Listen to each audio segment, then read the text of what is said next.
Hello and welcome to part 2 of my series that is Learn Radiology from Dr. Anil Joshi.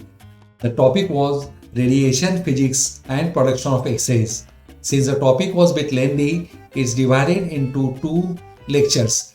Lecture 1 has already been covered and this is the part 2, that is a lecture for remaining aspect. So we'll be seeing in this remaining aspect of the radiation physics and production of X-rays. So here we go to the lecture and we start with part 2. This lecture topic is radiation physics and production of X-rays. Obviously, the topic is theoretical and there are a lot of material which is borrowed from the net as a free download. Since it is a physics material, it's a fixed thing.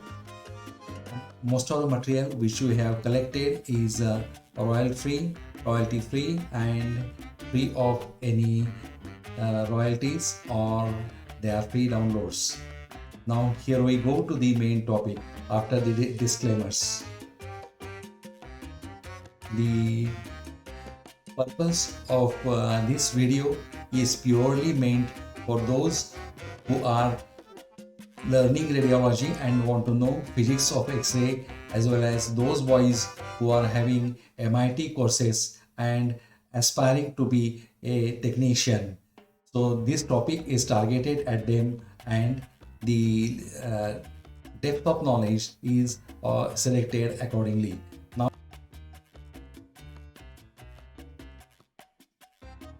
what is tube rating?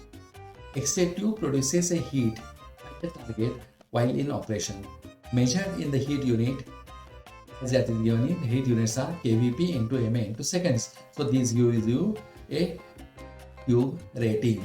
The dental diagnostic tube is approximately 20 kHu.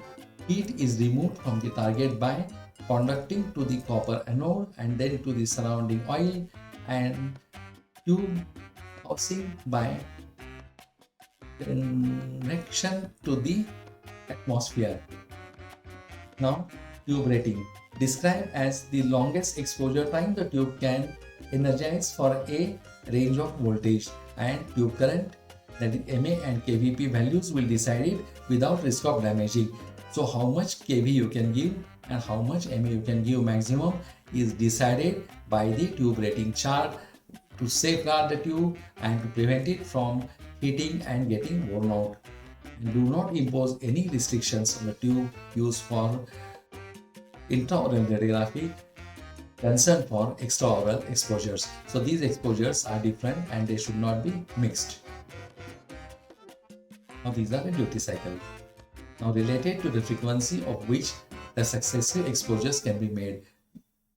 If you want to make faster exposures or slower exposure will be decided on that. The interval between the successive exposures must be long enough for the heat dissipation. If you go on successive exposures without waiting, there will be tube heat and there will be damages to the equipment. This is a function of the size of the anode, because the anode dissipates the heat. So how much heat is dissipated, how is the design of the anode, and all that thing will depend its heat dissipation. More it quickly dissipates the heat, it will have better tube ratings, more kV, more MA can be given. Successive repeated X-rays can be done. Now, production of X-rays. The most high-speed electrons traveling from the filament to the target interact with the target electrons and release their energy as the heat. So as I said, most of the energy is converted into the heat and a small amount that is converted into the X-rays. Occasionally, however, electrons convert their kinetic energy into X-ray photons by the formation of branch and strand radiation. And characteristic radiation. These are the two types of different radiation. Characteristic radiation, coming to Brainstarline radiation. Now, friends, strangling means breaking radiation in German. Sudden stopping or allowing of the high-speed electrons, that is tungsten nuclei, in the target. Now, primary source of radiation. Occasionally, electrons from the filament directly hit the nucleus of the target atom. All the kinetic energy of the electron is transferred into a single X-ray photon. Now, energy of the resultant photon is thus numerically equal to the energy of the electron voltage applied across the X-ray tube at the instant. In other word means, now we have got at one side cathode, which is boiling out electrons. At the other end, we got anode, which role is to stop the fast moving electrons and then to convert it. Now, in this process, majority is converted into the X-ray and certain majority is converted into heat and certain part is converted into X-rays. Now, once it is happening, this affects now how it takes place. Now, this is Rammstein radiation. Now, this is the, let us see how it is produced. Now, this is the incident high energy electron which is moving. Now, here it is colliding. Now, if it is colliding here, the energy it has got will be given to here. Now, this is called as Bremsstrahlung photon of maximum energy, because this is going almost in a straight line. It has happened because of the direct hit interaction.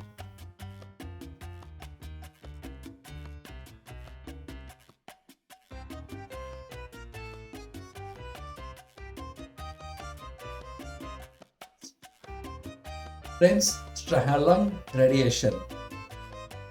More frequently, high speed electrons have their or wide masses with atomic nuclei. Electron is attracted towards the positively charged nuclei. Its path is altered towards the nucleus and it loses some of its velocity. This deceleration caused in the electron to lose kinetic energy that is given in the form of a many new photons. The closer the high-speed electron approaches the nuclei, the greater is the electrostatic attraction between the nucleus and the electron.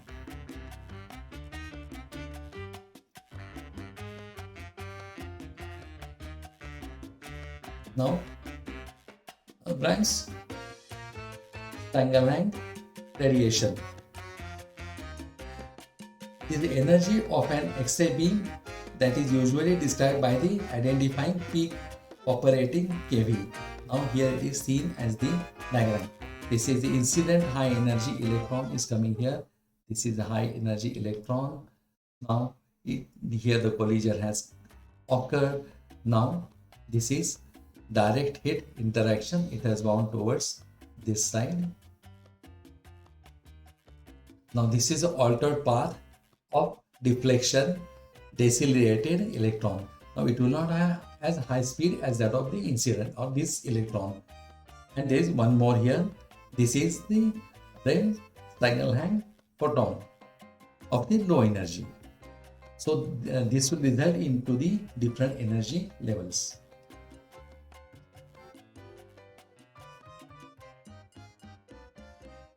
Now coming back to Bremsstrahlung radiation. Now, Bremsstrahlung interactions generate X-rays photons with a continuous spectrum of the energy. Now, continuous varying voltage difference between the target and the filaments. Now, bombarding electron passes at a varying distances around the tungsten nuclei and are thus reflected to varying extent.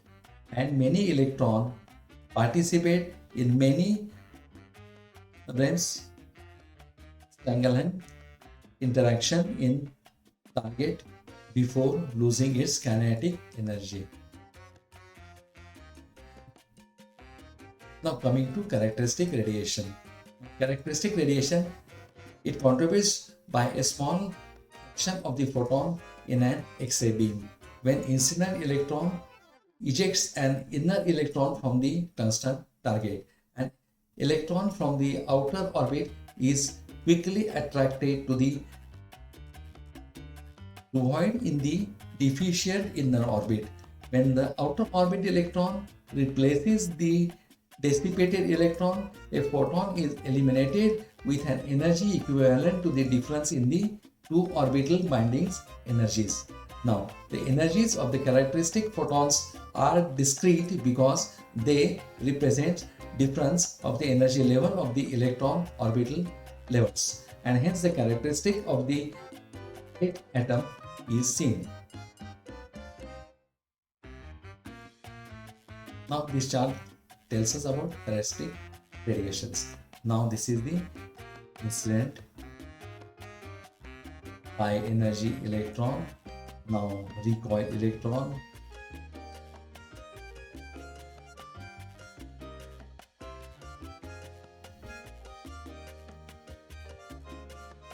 now what are the factors controlling the X-ray beam? An X-ray beam may be modified by altering the beam, that is exposure, timing, duration. Exposure duration is the timer, exposure rate is the MA, energy is the kVp or the filtration, and the shape is the collimator, and intensity is the target patient distance. Now exposure time. The duration of the exposure and thus the number of photons generated decides the exposure time. Exposure time is directly proportional to the number of photons generated at all energies. The quality of radiation produced is expressed as the product of timer and the tube current. The beam quality or the beam intensifier refers to the number of photons. Now, quality of radiation is produced by an X-ray tube directly proportional to the tube current and the time, that is a timer.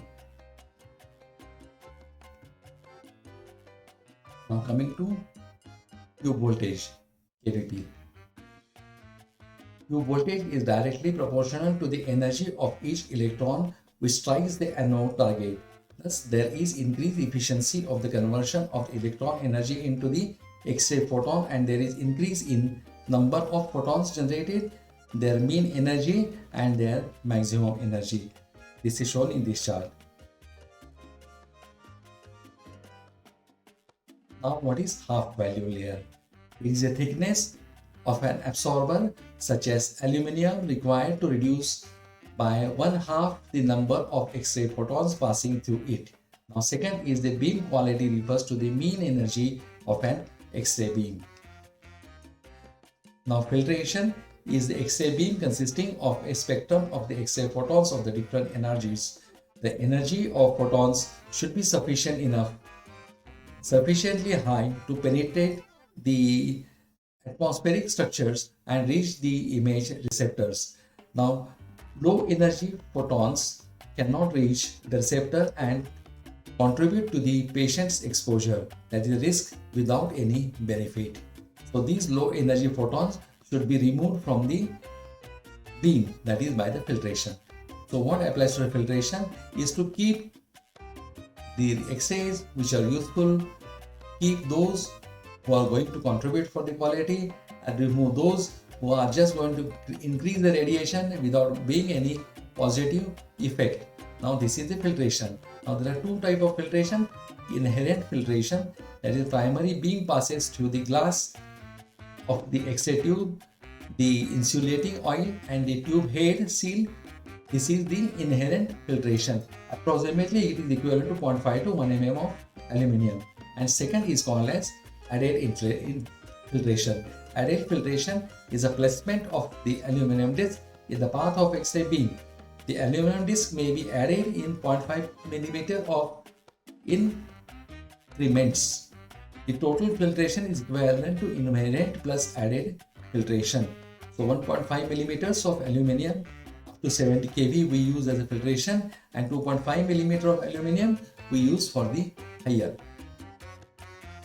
Collimation is a metallic barrier with an aperture in the middle used to reduce the size of the tube beam and therefore volume of irradiated tissues. They are of two types. One is fixed and second is adjustable. Now again, on the basis of shape, it's either round or rectangular shape can be seen. Now collimation can be round. There is a circle 7 mm diameter. They are thick plate of radio opaque material, or they are circular opening centered over the port and increase radiation exposure. Now second is the rectangular, that is just larger than the X-ray film and size is around 2 intraoral. Now specifically require film holding instrument.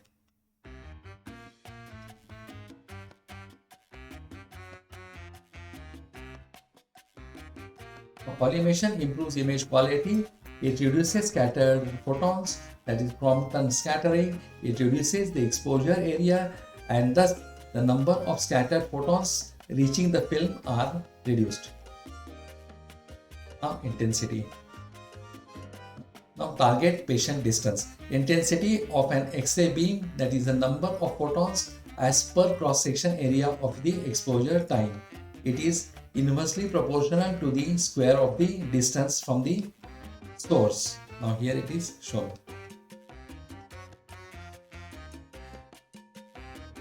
Now interaction of the X-rays with the matter. The dental imaging, the X-ray beam enters the face of the patient, interacts with the hard and soft tissues and then strikes the digital sensor.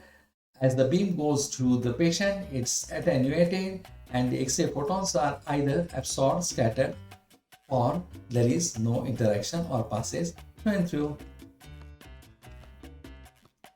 Now interaction of the X-ray with the matter is due to the incident beam striking the patient is partially homogeneous and remains being the beam that exists the patient is especially heterogeneous. Now these differential exposures of the film allows a radiograph to be revealed. The morphological features of the enamel, dentine, bone and soft tissues can be seen. The mean of the beam attenuation are the coherent attenuation, photoelectric absorption and the Crompton.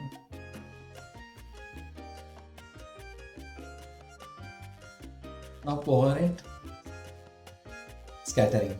Classical is the elastic, that is the Thomson scattering, when a low energy incident photon less than 10 keV passes near a outer electron, that is the momentarily excites the electron at the same frequency. The excited electron then returns to the ground state and generates another X-ray photon with the same frequency. Now here we are seeing the coherent scattering. Now, secondary photon is emitted at an angle to the path of the incident photon. Direction of the incident ray photon is altered. It accounts for only 7% of the total number of interactions. Little to the film fog because the number of scattered photon is small. Their energy is too low for many of them to reach the film and the sensor. The coherent scattering has got no role or no usefulness in imaging. When the incident photon interacts with electron in the inner orbit of an atom of the absorbing medium, the photon ejects the electron from its orbit and it becomes a recoil electron. Now kinetic energy, the recoil electron energy of the incident photon is the binding energy of the electrons. In case of the atoms of the low atomic number, that is for example those in the most biological molecules, the Binding energy is small and the recoil electron requires most of the energy of the incident photon. It is about 23% of the interaction. Now, electron deficiency instability filter by a high level of electron, that is release of characteristic of radiation. Now we are seeing the photoelectric absorption. Now frequency of the photon, that is photoelectric interaction, varies directly with the third power of the atomic number of the absorbent. Now what is photoelectric absorption? Effective atomic number of the compact bone is greater than that of the soft tissues, then probability that a photon will be absorbed by the photoelectric interaction in the bone is approximately 6.5 times, and the difference is readily seen on the dental radiograph as a difference in the optical density of the image. Now, Crompton scattering. 49% of the interactions, incident photon collides with an outer electron which receives kinetic energy and recoil from the point of impact. Part of the incident photon is reflected by the interaction. The energy of the scattered photon equals the energy of the incident photon minus the sum of the kinetic energy gained by the recoil electron and its binding energy. Now what is Crompton scattering? Crompton scattering, the scattered photons continue on their new path, causing further ionization. Probability of a Crompton interaction is directly proportional to the electron density of the absorber. The number of electrons in the bone is greater than the soft tissues. That is, in the bone it is 5.5 into 10 raised to 23, and in soft tissues it is 3.33 multiplied by 10 raised to 23. Now, darken and degrade the image while carrying no useful information. We have seen in detail lot of things as far as characteristic radiation is concerned, its useful effect, its usefulness, the design of the machine, considering radiophysics, how the machines are designed, and how to make best use of them. That is, if we want to produce a sharp image, which type of radiation we should use, which type of factors we should apply is important as far as this physics is concerned. With all these things, I thank you for giving me your valuable time. Please note, radiography is not a race, it's a process. Be a part of it and enjoy the feast of knowledge. I am Dr. Anil Joshi logging off. Till we meet again today. Go in detail of physics, it's very useful. Know the details, know its application, and get the best quality film. The best quality film will yield a best quality diagnosis. Take care, do your best and give your best to the patient.